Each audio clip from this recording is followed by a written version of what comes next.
आयुष ने दिखाया शालू को अपना प्यार और पूछे आयुष ने शालू से कई सारे सवाल और हो गए आयुष शालू की जोड़ी एक। जी हाँ दोस्तों, भाग्य लक्ष्मी के आने वाले धमाकेदार एपिसोड में जब लक्ष्मी ऋषि आयुष को कहेगी कि ये मेरी जंग है और मुझे किसी की कोई जरूरत नहीं, मैं मेरी जंग को खुद अकेले लड़ लूंगी, तभी ऋषि कहेगा तो फिर रोहन का आगे क्या होगा, तुम रोहन के लिए घर में नहीं आओगी। तभी लक्ष्मी कहेगी नहीं, तुमको क्या लगता है मैं रोहन के जरिए तुम्हारे घर पे आऊंगी? कभी नहीं ऋषि, मैं उस घर में कभी नहीं आऊंगी क्योंकि कोई मेरे साथ खड़ा नहीं है। सारी की सारी पूरी दुनिया मतलबी है और पूरी दुनिया में कुछ लोग जो अच्छे हैं वो भी पता नहीं वो अच्छे हैं भी क्या नहीं। जैसा सुनकर तभी आयुष ऋषि को काफी बड़ा झटका लगेगा, जहाँ पर शालू उठकर लक्ष्मी को देखने के लिए बाहर आएगी और आयुष शालू को देखेगा। तभी आयुष को काफी बड़ा शौक लगेगा और आयुष दौड़ता हुआ शालू के पास चला जाएगा, जहाँ पर जब ऋषि भरोसा देते हुए लक्ष्मी को कहेगा कि लक्ष्मी मैं तुम्हारे साथ हूँ और तुम्हारे साथ हमेशा खड़ा रहूंगा। तभी यह सुनकर लक्ष्मी ऋषि को कहेगी कि तो तुम बहुत बार बोल चुके हो ऋषि। तभी ऋषि कहेगा नहीं, इस बार नहीं, मैं अपनी फैमिली के लिए तुम्हारे लिए मॉम के खिलाफ होऊंगा क्योंकि यहाँ पर सही तुम हो, सिर्फ तुम ये केस जीत जाओ लक्ष्मी, फिर मैं मॉम को बता दूंगा। जैसा सुनकर तभी लक्ष्मी को काफी बड़ा झटका लगेगा, जहाँ पर जब आयुष कमरे में शालू को कहेगा कि शालू रुक जाओ और शालू नहीं रुकेगी और आयुष शालू को कहेगा कि शालू कहाँ जा रही हो, अब कितना दूर भागोगी। तभी शालू आयुष के सामने नहीं देखेगी। तभी आयुष शालू का पीछे से हाथ पकड़ लेगा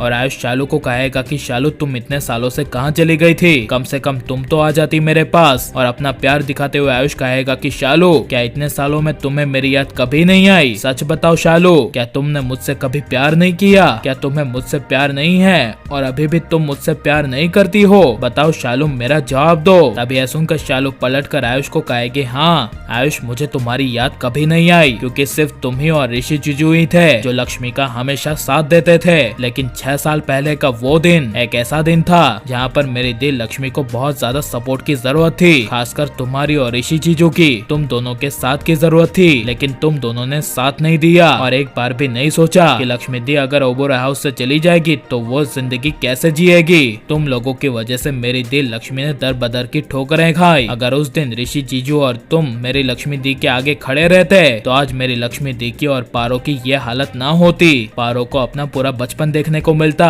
अपनी पूरी फैमिली के साथ, लेकिन पारो ने बचपन से अपनी फैमिली को नहीं देखा। उसकी सिर्फ और सिर्फ पूरी फैमिली मैं और मेरी दी लक्ष्मी ही थी और लक्ष्मी दी तो पारो के लिए सब कुछ थी, एक माता, एक पिता, एक दोस्त और एक दादी और सब कुछ थी। जैसा सुनकर तभी आयुष कुछ बोल नहीं पाएगा और आयुष तभी शालू को कहेगा मैं इसके लिए माफी मांगता हूँ, लेकिन तुम मुझे ये बताओ कि तुम कहाँ पर चली गई थी? कम से कम शालू एक कॉल कर देती तो आज मेरी शादी अनुष्का के साथ नहीं हुई रहती, क्योंकि मैं तुमसे हमेशा से प्यार करता था, बहुत ज्यादा प्यार करता था और दुनिया की हर खुशियाँ तुम पर लुटा देना चाहता था। तभी शालू कहेगी ये सब तुम करना चाहते थे ना, लेकिन अब तो कुछ हो नहीं पाएगा, इसलिए प्लीज यहाँ से आयुष चले जाओ। जिसे सुनकर तभी आयुष को काफी बड़ा झटका लगेगा और आयुष शालू की जोड़ी बननी चाहिए क्या नहीं, और शालू को आयुष को एक मौका देना चाहिए क्या नहीं। और आपको शालू आयुष की जोड़ी कैसी लगती है हमें कमेंट में जरूर बताएं और हमारे चैनल को सब्सक्राइब करें।